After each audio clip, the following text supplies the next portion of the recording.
What's up, guys? I'm gonna be doing a review of another tank. This time it's gonna be the Jgtiger8,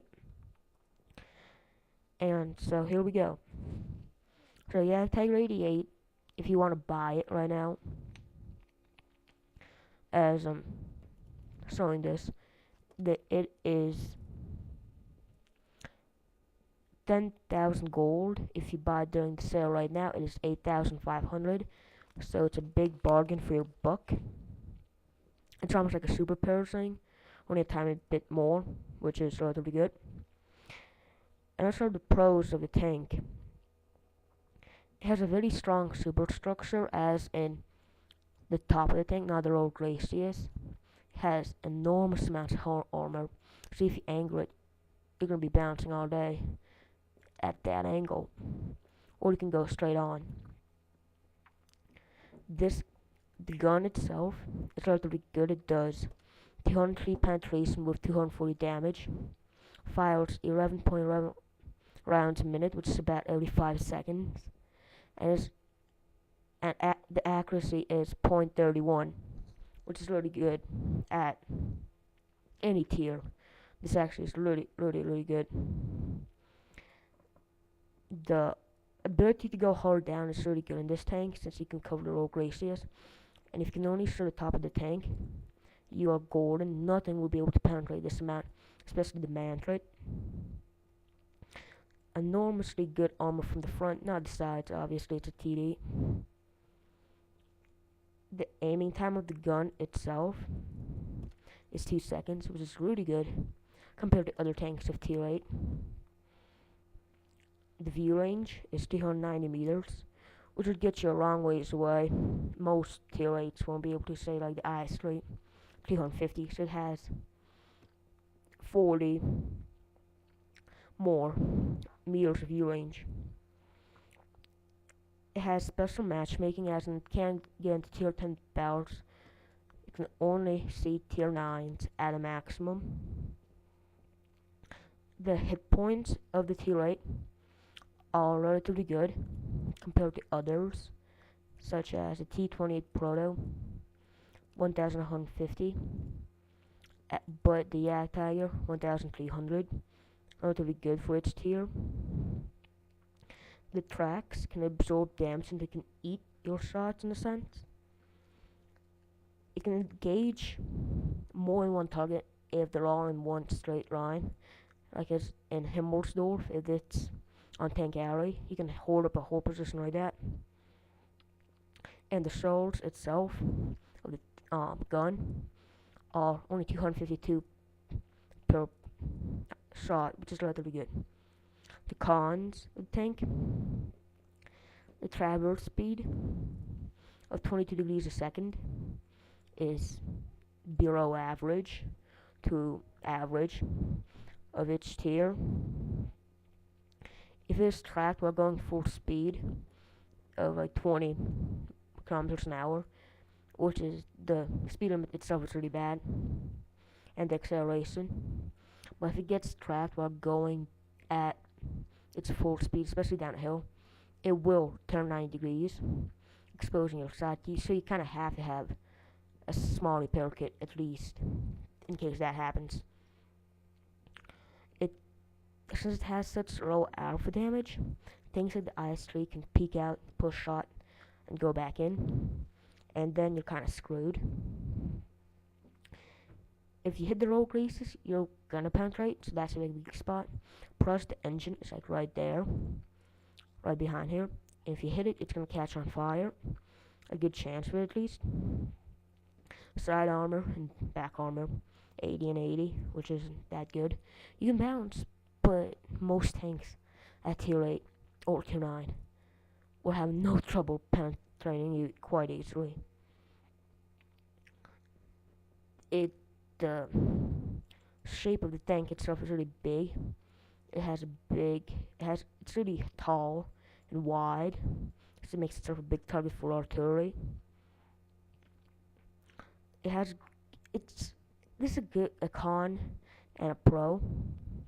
It's slow, so it's good for defending. But the con is that it's slow. You can't exactly get fast anywhere. You can't really go anywhere quickly. As in this tank, you have to have at least somebody that's going to be watching your flanks, because mediums or even quick heavies will well, not will, they enjoy going around you and killing you quite easily. If you track this tank, you're screwed. If you're driving the tank, because getting your gun pointed to the target is going to be almost impossible. And that's pretty much the pros and the cons of this tank. The playstyle of this tank is going to be quite easy. You follow the heavies, and as soon as they light up something, you hit them. This tank can easily fall in as a heavy. It can fall in as an attacking TD. It can do the job of a T28 or a T28. Let me get, yeah. It can do the job of like a T28 or a T95 quite easily without that much in the way of it, just because it has so much frontal armor. It can engage heavies, and it stands a good chance, at least I can. If it's a big open map, follow the TDs and just spot up down by bushes. And I mean, you're not gonna be hiding too much. You're big, yeah. It's not gonna be easy to hit you, but you might as well stand a chance. Now, if you're gonna be facing this tank at close range, track, go around, easy, he's dead. If you're at far, medium to long range distances where you kind of have to engage him from the front, and the person in the tank isn't going to be turning around, then you can only aim at the rogue glaciers, which is a big target. Or if you're close enough and your gun is accurate enough, track him, go a tiny bit to the side, hit him, or you have this weak spot right here, which doesn't have that much armor, and you have these viewports, which will cause at least some critical damage, if not do actual damage. But really the best bet, just shoot the bottom. All German tanks have this. You can set the person on fire even, so yeah. Equipment goes without saying, gun rammer. You want gun firing as fast as you can. It's one of the good things of this tank. Vent, because it helps you fire faster. And I just want binocs because I just had it lying around. But if I was to pick something, super heavy spar liner, because RT likes to hit you. You don't get ammo rack too much, so no. A toolbox potentially, but you shouldn't be getting shot in the first place. Enhanced gun range drive might help you just to get the sights on faster, or camo net. I just put binocs, just to increase that enormous view range even further. It just gives it even more and more. Crew skills. If you have this tank, you most likely are in another German tank line, because I put this crew out of my Jagd Panther. But if you're going to be using this tank and you don't have any other crews on it, I just went with, I'm turning this up to 6 cents because it went from another tank. And then I just want all repairs and then camo on the second one. I'm probably going to switch them out for something else after that. Obviously no research because it's a premium tank. Anything else? The radio is the Fox 7 of 710 meters, and that will easily get you all the way across the map, so you're not going to be in danger of losing somebody, even at the end states of a game.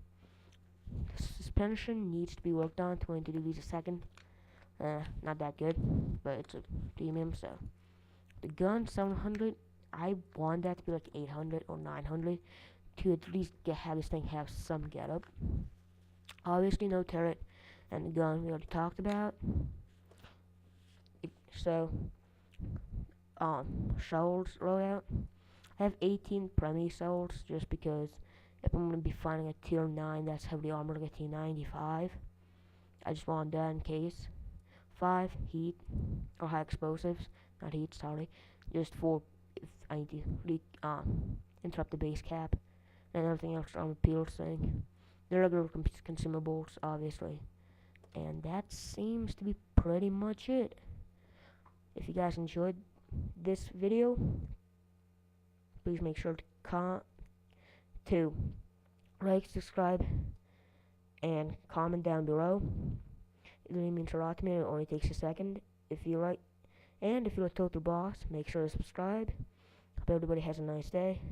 See ya all tomorrow, I'm guessing. Alright, thank you. Bye.